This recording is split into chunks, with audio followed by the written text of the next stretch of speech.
Cannibals are those individuals who are referred to as man-eaters in Urdu. They enjoy eating human flesh as a hobby.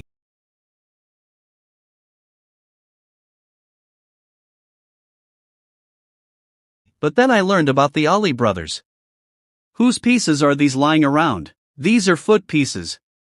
Cyrus' grave had been dug up, and there was no body to be seen. As soon as Farman saw police vehicles in the area, he knew they were there for him. But do you think a mere 12-year sentence is justified for eating human flesh? Is the punishment these two brothers received justified? When we went to Arif's kitchen, we saw curry being cooked. But how could we have known it was human flesh? Whose pieces are these lying around? These are foot pieces. Cannibals are those individuals referred to as man-eaters in Urdu. They enjoy eating human flesh as a hobby. Until recently, I thought such people only existed in some African country. But then I learned about the Ali brothers, and their story completely shocked me. Our story begins with a 24-year-old girl named Syra Parveen. Syra's family loved her deeply, and she was a very gentle and refined girl. There isn't much information about her available on the internet, but research reveals that she had two sisters and a brother who play a significant role in this story. Most importantly, Syra had stage 4 throat cancer. Just a few days after her diagnosis, Syra passed away and was buried in a cemetery in Darya Khan. But this is where our story takes a disgusting turn. The very next day, Syra's sisters visited the cemetery to offer prayers and were traumatized for life by what they saw. Syra's grave had been dug up, and there was no body to be seen. They quickly notified the village elders and authorities, and cries of anguish echoed throughout the area. The police arrived at the scene and began following footprints leading away from the grave, which took them to a small house. When they broke open the door and raided the house, they found Muhammad Arif, the criminal, lying on a cot. Upon seeing the police, he surrendered immediately. When asked about his intentions, his response made it clear that he felt no guilt for his actions. He said, "Look, these things happen. We didn't kill her. She was already dead. Poor people like us can only get meat like this." But further investigation revealed that Arif was only eating the flesh. The one who dug up the body from the grave and cooked it was his brother, Muhammad Farman, who was the mastermind behind the entire plan. Upon receiving this information, the then Chief Minister of Punjab, Shahbaz Sharif, launched a manhunt across the Multan district, and the DSP issued an order to all police officers: arrest them if you find them, and if they try to escape, shoot them. When Farman's history was investigated, it was found that he was an exceptionally bright student in school, where scoring below 90% was impossible for him. But who could have known that this bright student would grow up to do something so horrific? Within 15 minutes, Farman became infamous across the country. As soon as he saw police vehicles in the area, he knew they were there for him. He couldn't call any family member because he knew the police had surrounded everyone.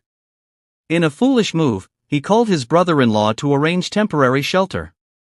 It's worth noting that both Arif and Farman's wives had left them due to domestic violence. Farman's brother-in-law gave him a sharp reply: "Yesterday you ate someone's sister. Will you eat ours today? Don't dare come to our house, or I'll call the police." During this call, Farman's brother-in-law cleverly asked for his location and, with the call on speaker, let the police standing nearby hear it. As a result, within 15 minutes, the police had in their custody two of Pakistan's only documented cannibalistic serial killers. But there was one more twist left in our story, a twist that would make life much easier for these cannibals. Before we discuss that, we need to understand the psychology behind cannibals. Eating human flesh reflects a behavior that develops under extreme mental and social conditions. It could be due to hunger, rituals, or psychological disorders. For some, it's a necessity, like in extreme starvation scenarios when survival is at stake. In other cases, it's driven by curiosity or a sense of power. When a person faces extreme loneliness, isolation, or unresolved trauma, their mind may incline toward such dark and disturbing actions. We saw this in the story of these two brothers. First, they abused their wives to exert power and dominance, and then, through the resulting loneliness, cannibalistic tendencies developed. The addictiveness of human flesh is largely tied to psychological and neurological factors. When someone eats human flesh, their brain experiences something unique and forbidden, which releases dopamine, giving a sense of pleasure. The forbidden nature and the thrill of breaking a taboo create a cycle for some people. Scientific studies also suggest that the taste and texture of human flesh can feel familiar and satisfying, which increases temptation. However, the addiction is more tied to psychological gratification than biological craving. Now, back to the story. What made life easier for these two brothers? In Pakistan, cannibalistic activities had never been documented, not in modern-day Pakistan, not in British India, nor before that. Therefore, there is no law in Pakistan's constitution that penalizes eating human flesh. Legally, they couldn't be punished for that act. So, they only had to spend 2 years in prison for desecrating a grave. But this is where the biggest twist in the story comes. Just a few months after their release, the police received complaints of a foul smell from the Darya Khan area. When Arif and Farman's house was checked, they found a child's head separated from its body. It turned out that these two were still addicted to eating human flesh and had become even more dangerous.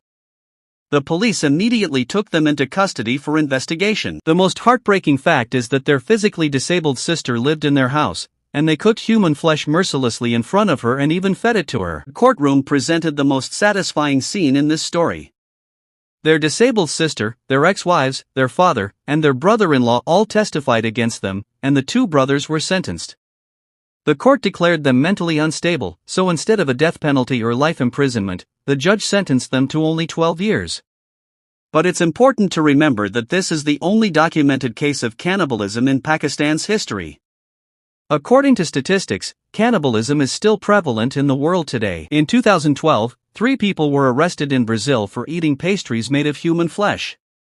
Before that, in 1994, a community of 250 people in Brazil was actively eating human flesh. One of them claimed, "I did it for God, for the purification of evil." Even today, where cannibalism occurs, it's often for religious reasons. In India, there's a community called Agori that eats human flesh for religious purposes.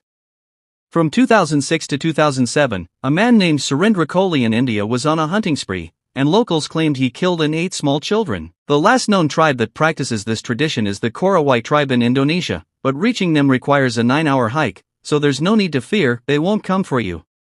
But do you think a 12-year sentence for eating human flesh is justified? Is the punishment these two brothers received fair? Share your opinion in the comments and make sure to subscribe to the channel.